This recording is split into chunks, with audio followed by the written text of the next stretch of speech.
الرحمن الرحیم۔ السلام علیکم ورحمۃ اللہ وبرکاتہ۔ میں ہوں رحمۃ اللہ بلوچ، اسلامی وظیفہ چینل۔ آج مخاطب حاضر ہوں۔ آج آپ لوگ کو یہ سناؤں گا، جیسے سنیے کیا لکھا ہوا ہے۔ ادھر لکھا ہوا ہے کہ امام احمد بن حنبل رحمہ اللہ کے پڑوسی میں ایک لویار رہتے تھے۔ جب وہ فوت ہوا تو بعد میں کسی محدث نے خواب دیکھا۔ اس نے پوچھا، سنا کہ آگے کیا معاہدہ پیش آیا؟ کہنے لگا، مجھے ابن احمد بن حنبل رحمہ اللہ کے درجے رکھ دیا گیا ہے اور اب ان کے ساتھ رہا ہوں گا۔ جس محدث نے یہ خواب دیکھا وہ بڑے حیران ہوا۔ یہ لوہار تو ساری دن لوہے کاٹتے تھے۔ امام احمد بن حنبل کے دین کام کرنے والے تھے۔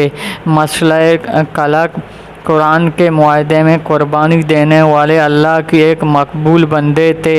اس لویار کو ان کے برابر مرتبہ دیا گیا ہے۔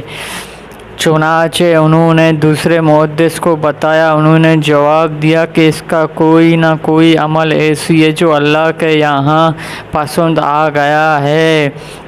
انہوں نے کہا، اچھی، ان کے اہل خانے سے پتہ لگاتا ہوں۔ چنانچہ انہوں نے اس لویار کی اہلیہ سے جا کر کہا کہ میں تمہاری خاوند کو خواب بڑے اچھے درجے دیکھا ہوں۔ مجھے لگتا ہے کہ اللہ کو اس کا کوئی عمل پسند آ گیا۔ آپ مجھے اس کا کوئی خاص عمل بتائیں۔ اس نے جواب دیا کہ وہ ایک عیادار غریب آدمی تھا۔ وہ ساری دن بھٹی میں لویا کاٹتے رہتے، وقت پر نماز بھی پڑھتے تھے۔ اس کے علاوہ اس کا کوئی خاص عبادت تو نہیں ہوتے تھے۔ انہوں نے کہا، پھر ذرا سوچ کر بتائے۔ اس کے بیوی نے سوچ کر بتایا کہ مجھے اس کے زندگی میں دو باتیں نمونہ محسوس ہو رہا ہے۔ ایک تو یہ ہے کہ اس کے اندر نماز اور اذان کا اتنے آداب تھا کہ اگر لویا کو اٹھاتے ہوئے کبھی اس کا ہاتھ اوپر ہوتے، اس کے ہاتھ ہتھیار ہوتے، عین اس سے لمبے اللہ اکبر کی آواز آتے تو اس کو مارنے کی بجائے رکھ دیتے تھے۔ اب مالک کی منانے پکارتے تھے اور مجھے اب اس کے دربار میں حاضری دینے۔ اور دوسری بات یہ ہے کہ وہ ساری دن محنت تو کر کے رات کو تھکا ہو آتے تھے تو ہم نے میاں بیوی بچوں کے ساتھ اپنے گھر چھت پر سوتے تھے، اور ہماری پڑوسی میں امام احمد بن حنبل رحمہ اللہ رہتے تھے۔ امام احمد بن حنبل رحمہ اللہ کے ساری رات قرآن پڑھتے ہوئے گزراتے۔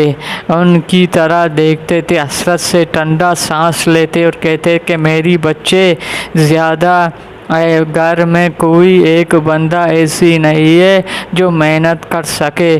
مجھے ہی ساری دن لویا کاٹنا پڑتا ہے۔ اس کی محنت کی وجہ سے اتنے تھک جاتا ہوں، میں اللہ کی عبادت نہیں کر سکا۔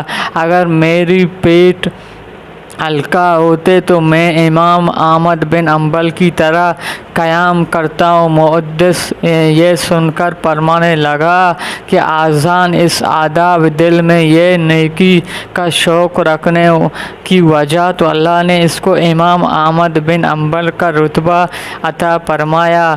سبحان اللہ۔ اللہ سے پتہ چلتا ہے کہ اگر انسان کسی ایسی ماحول میں پھنس جائے اور نیکی نہ کر سکے، کم سے کم دل میں تڑپ تو ضرور رکھنا چاہیے، کیونکہ بسا اوقات اللہ کی دل کی تڑپ پر وہ نعمت اجر عطا دیتا ہے۔ سفر طیبہ، ذوق عبادت۔ امام شافعی رحمہ اللہ فرمایا کہ میں مکہ مکرمہ سے مدینہ طیبہ گیا۔ مجھے جاتے ہوئے سواری اوپر 16 دن لگا اور 2 دن میری